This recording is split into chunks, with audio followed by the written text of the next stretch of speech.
विश्वास और चमत्कार एक दूसरे के पूरक कहलाते हैं। भारत में लोगों का विश्वास भगवान के प्रति तो सुना होगा।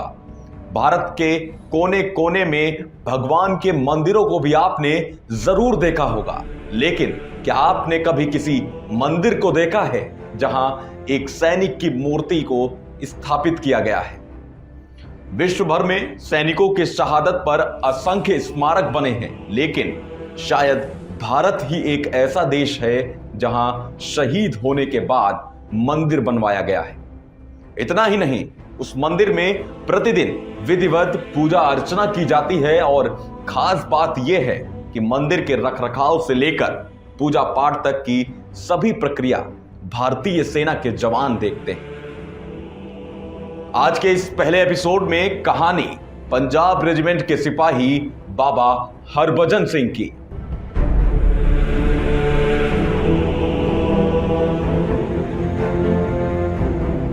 जिनकी कहानी ने विज्ञान को भी गहरी सोच में डाल दिया।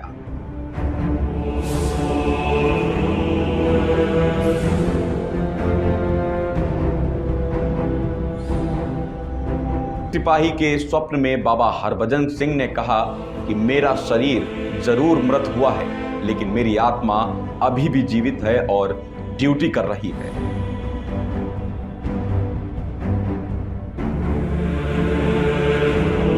मात्र 2 वर्ष भारतीय सेना में सेवा देने वाले बाबा हरभजन सिंह का जन्म 30 अगस्त 1946 को पंजाब के सरदाना गांव में हुआ था। सन 1966 में वो भारतीय सेना के 24वें पंजाब बटालियन में भर्ती हो गए। उस वक्त बाबा हरभजन सिंह की उम्र महज 20 वर्ष थी। उनकी पहली पोस्टिंग बतौर सिपाही भारत के अत्यंत दुर्गम इलाकों में से एक सिक्किम राज्य के नाथुला दर्रे, जो कि भारत चीन सीमा पर है, वहां पर हुआ था। भले ही उम्र 20 वर्ष की थी, लेकिन देश के प्रति जज्बा और भारत माता के प्रति प्रेम असीमित था। जिस जगह पर बाबा हरभजन सिंह की पोस्टिंग हुई थी, वहां के इलाके अधिकतर समय बर्फ से ढके रहते थे। इस दुर्गम परिस्थिति में जहां साधनों की भी भारी कमी रहती थी, वहां वो लगातार पूरी दृढ़ता से अपनी सेवा दे रहे थे। लेकिन समय का एक चक्र ऐसा घुमा कि सब इतिहास के पन्नों पर दर्ज हो गया। 4 अक्टूबर 1968 का वो समय था जिस दिन बाबा हरभजन सिंह घोड़ों पर अपने सिपाही साथियों के लिए सामान लादकर डोंगचुलाई के रास्ते वापस पोस्ट पर लौट रहे थे। पूरे रास्ते में बर्फ ही बर्फ थी और साथ में बर्फबारी भी शुरू हो गई थी। तभी अचानक उनका पैर बर्फ पर फिसलता है और वो घोड़ों समेत बर्फीली नदी में जा गिरते हैं। नदी में तेज बहाव के कारण उनका शरीर तय स्थान से तकरीबन 2 किलोमीटर आगे निकल जाता है। पोस्ट पर उनके इंतजार में बैठे साथियों को चिंता तब होने लगती है जब वो वापस तय समय के कई घंटों बाद भी पोस्ट पर नहीं आते हैं। कुछ समय प्रतीक्षा करने के बाद सैनिक उनको ढूंढने निकल जाते हैं। कई दिनों तक कड़ी मशक्कत करने के बाद भी उनका कुछ पता नहीं चलता। जब कई दिनों तक बाबा हरभजन सिंह का पता अधिकारियों को नहीं चलता है, तो माना जाता है कि इस दुर्गम इलाके में काम न करने की वजह से वो भाग खड़े हुए। आधिकारिक रूप से सैनिकों के द्वारा उन्हें भगौड़ा घोषित कर दिया जाता है, लेकिन ओनी को कुछ और ही मंजूर था। कुछ वक्त बीतने के बाद अचानक से एक रात बाबा हरभजन सिंह अपने साथी सिपाही के स्वप्न में आते हैं। उस स्वप्न में बाबा हरभजन सिंह अपने मृत होने की बात कहते हैं और साथ ही मृत शरीर का पता भी बताते हैं। जब उनके साथी सिपाही ने अपने सपने के संबंध में अन्य सिपाहियों को बताया तो पहले तो किसी को विश्वास नहीं हुआ, लेकिन जब सपने में आए स्थान पर सभी पहुंचे तो सभी अचंभित रह गए। वहां पर बाबा हरभजन सिंह का शव और उनकी बंदूक मिली। इस घटना की जानकारी जब आसपास फैली तो सभी हतभ्रम थे। इस घटना के बाद उनके ऊपर जो भगौड़ा का धब्बा लगाया गया था, उसे न सिर्फ वापस लिया गया, बल्कि उनका पूरे सैन्य सम्मान के साथ अंतिम संस्कार किया गया। हालांकि इस घटना के कुछ दिनों बाद एक और सपना सिपाही को आया। इस समय एक अन्य सिपाही के स्वप्न में बाबा हरभजन सिंह ने कहा कि मेरा शरीर जरूर मृत हुआ है, लेकिन मेरी आत्मा अभी भी जीवित है और ड्यूटी कर रही है। जब इस स्वप्न के बारे में अन्य सैनिकों को पता चला तो सबने इसे वहम समझकर खारिज कर दिया। कुछ दिन और बीत गए, लगभग सबने इस स्वप्न को भुला दिया था। लेकिन कुछ दिनों के बाद कुछ ऐसी घटनाओं का सिलसिला शुरू हुआ जिससे ये सब मानने को मजबूर हो गए कि बाबा हरभजन सिंह मरने के बाद भी अपनी ड्यूटी निभा रहे हैं। घटनाओं में यह होता कि कुछ अनहोनी होने वाली है, लेकिन इससे पहले भारतीय सैनिकों को उस अनहोनी का पता लग जाता था। चीनी सिपाहियों के कई नापाक हरकतों का अंदेशा समय से पहले भारतीय सैनिकों को हो जाता था, जिससे कई दफा बड़ी क्षति होने से टल गया।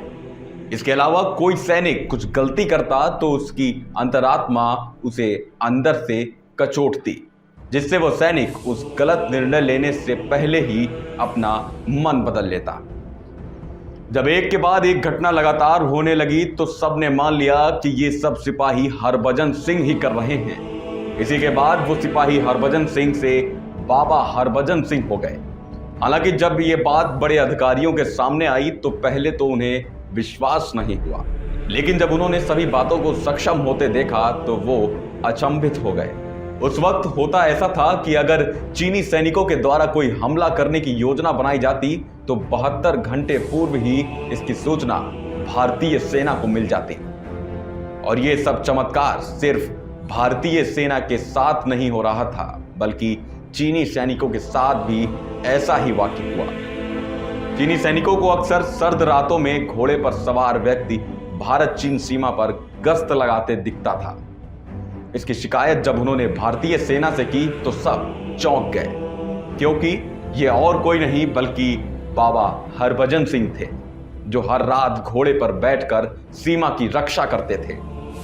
जब ये घटनाएं सामने आई तब उन्हें आधिकारिक रूप से ड्यूटी पर तैनात सिपाही का दर्जा दे दिया गया। उनके बंकर को मंदिर में तब्दील कर दिया गया। उन्हें तनख्वाह, बोनस, प्रमोशन और छुट्टी जैसी सभी सरकारी सुविधाओं से नवाजा गया। इसके अलावा उनके मंदिर में वर्दी, कपड़े और जूते रख दिए गए। जब कोई सेना की मीटिंग उस पोस्ट पर होती तो एक कुर्सी को खाली रखा जाता था। इतना ही नहीं, सैनिकों को आमतौर पर साल में 2 महीनों की छुट्टी मिलती है। बाबा हरभजन सिंह को भी हर वर्ष 2 महीने की छुट्टी पर उनके गांव भेजा जाता था। उनके नाम पर टिकट बुक किया जाता था। 2 सैनिक उनका सामान उनके गांव तक छोड़कर आते और फिर वापस लेने भी 2 सिपाही जाते थे। उन्हें प्रमोशन भी समय समय पर मिलता रहा। जब उनके रिटायर होने का वक्त आया तब वो सिपाही से कैप्टन बाबा हरभजन सिंह हो गए थे। जैसे हर सिपाही एक तय अवधि के बाद रिटायर हो जाता है, वैसे ही साल 2005 में उनकी सेवा की अवधि समाप्त हो गई। लेकिन उनकी देश के प्रति निष्ठा और समर्पण को देखते हुए उनका कार्यकाल 1 साल बढ़ा दिया गया। 1 साल के बाद यानी साल 2006 में वो आधिकारिक तौर पर रिटायर हो गए। बाबा हरभजन सिंह की माताजी जब तक जीवित रही तब तक उनके रिटायरमेंट का पैसा उन्हें दिया जाता रहा। जब उनका रिटायरमेंट हो गया तो सैनिकों के द्वारा एक भव्य मंदिर का निर्माण करवाया गया। इस मंदिर में बाबा जी का दफ्तर और बेडरूम बनवाया गया। उनके बंकर को तो पहले ही मंदिर में तब्दील कर दिया गया था। आज भी दोनों जगहों पर हर रोज 2 समय सफाई की जाती है और अविश्वसनीय बात यह है कि जब सफाई होती है तो उनके जूते पर मिट्टी लगी होती है और चादरों में सिलवटें दिखाई देती हैं। कई वर्ष बीत गए, लेकिन अभी भी कोई नया सैनिक जब भी पोस्ट पर आता है तो सबसे पहले वो बाबा जी के मंदिर में जाकर खुद के रक्षा की दुआ मांगता है, फिर ही वो आगे जाता है। इसके अलावा हर वर्ष देश और दुनिया से बड़ी संख्या में लोग आस्था की वजह से और सैलानी के रूप में वहां जाते हैं। कभी किसी ने कहा था कि सैनिक अपने अंतिम सांस तक देश की सेवा करता है, लेकिन बाबा हरभजन सिंह के परिप्रेक्ष्य में ये बातें झूठी हो जाती हैं, क्योंकि कैप्टन बाबा हरभजन सिंह ने मरने के बाद भी देश की सेवा की। आज के इस पहले एपिसोड में इतना ही। बाकी अगले एपिसोड में एक नए क्रांतिकारी की कहानी हम आपके सामने लेकर आएंगे। तब तक के लिए मुझे दीजिए इजाजत। धन्यवाद।